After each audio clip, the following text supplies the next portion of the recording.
ബീഹാറിലെ പാട്നയിൽ നിന്നും മധ്യപ്രദേശിലെ ഉജ്ജയിനിലേക്കുള്ള ഒരു യാത്രയിൽ ട്രെയിനിലെ കുറച്ച് കാഴ്ചകളാണ് കേട്ടോ. രാത്രി 9 മണിക്ക് തന്നെ ഞങ്ങളുടെ ട്രെയിനാണ്. ട്രെയിൻ വന്നത് പിറ്റേ ദിവസം രാവിലെ 4 മണിക്കാണ് കേട്ടോ. അത്രയും ലേറ്റ് ആയിട്ടാണ് ട്രെയിൻ വന്നത്. പ്ലാറ്റ്ഫോമിൽ ഇരുന്ന് ഉറങ്ങി ലാസ്റ്റ് ട്രെയിൻ വന്നു.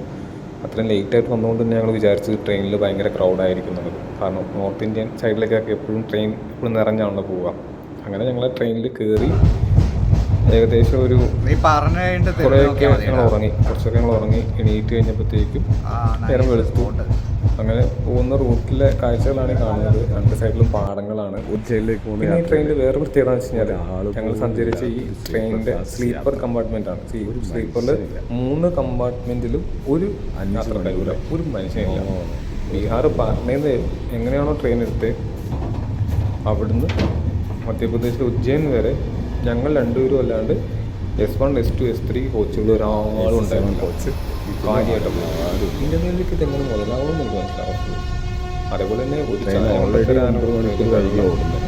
കൊണ്ടത്തരാണ് ഒരു കച്ചവടക്കാരെയും കണ്ടിട്ടില്ല. പോകുന്ന സ്റ്റോപ്പുകളിലും ഇപ്പം നല്ല വലിയ സ്റ്റോപ്പുകളൊന്നുമല്ല, ചെറിയ സ്റ്റോപ്പുകളിലേക്കാണ് ട്രെയിൻ കാര്യമാണ്. ഈ ഭക്ഷണമൊക്കെ കിട്ടാൻ ഭയങ്കര പാടായിരുന്നു കേട്ടോ. ഏകദേശം നല്ല സ്റ്റോപ്പിലേക്ക് ഭക്ഷണം കിട്ടിയിട്ടില്ല. പിന്നെ ഈ നമ്മുടെ ഈ കമ്പാർട്ട്മെൻറ്റിൽ നിന്ന് അടുത്ത കമ്പാർട്ട്മെൻറ്റിലേക്ക് പോകുന്ന അവിടുത്തെ ഒരു ജോലിക്കുണ്ടല്ലോ, അവിടുത്തെ ഒരു കാഴ്ചയുണ്ട്, ഭീകരമായൊരു കാഴ്ചയാണ് കേട്ടോ കാണുന്നത്.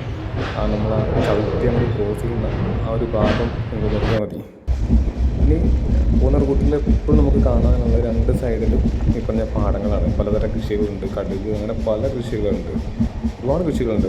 നമ്മുടെ നാട്ടിൽ കാണാൻ പറ്റാത്ത അങ്ങനെയുള്ള കൃഷികളൊക്കെ നമുക്ക് ഈ യാത്രയിൽ കാണാൻ പറ്റിയിട്ടുണ്ട്. നോർത്ത് ഇന്ത്യ എന്ന് പറയുമ്പോഴത്തേക്ക് അറിയാലോ, കുറച്ചും കൂടെ ഒരു കൃഷി ഒക്കെ കൂടുതൽ ഫോക്കസ് ചെയ്യുന്ന ഒരു ഏരിയ ആണ്. നമുക്കത് മനസ്സിലാവും നോർത്ത് ഇന്ത്യയിൽ നമ്മൾ എത്തിക്കഴിഞ്ഞാൽ.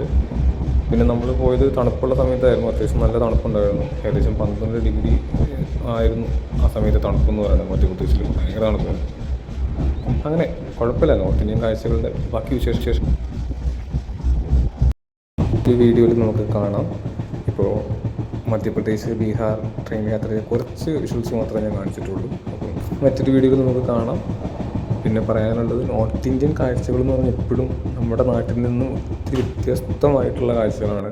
അത് പ്രത്യേകിച്ച് ട്രെയിനിൽ യാത്ര ചെയ്യുമ്പോൾ നമുക്ക് കുറച്ചും കൂടെ നോർത്ത് ഇന്ത്യ എന്താണ്, നോർത്ത് ഇന്ത്യയിലെ ആ ഒരു ഭൂപ്രകൃതി എന്താണ്, അവിടുത്തെ ജനങ്ങളെ എല്ലാം, കൃഷി ഉൾപ്പെടെ എല്ലാം പല കാര്യങ്ങളും നമുക്ക് മനസ്സിലാക്കാൻ പറ്റുന്ന ഒരു യാത്രയാണ് നോർത്ത് ഇന്ത്യൻ യാത്ര എന്ന് പറയുന്നത്.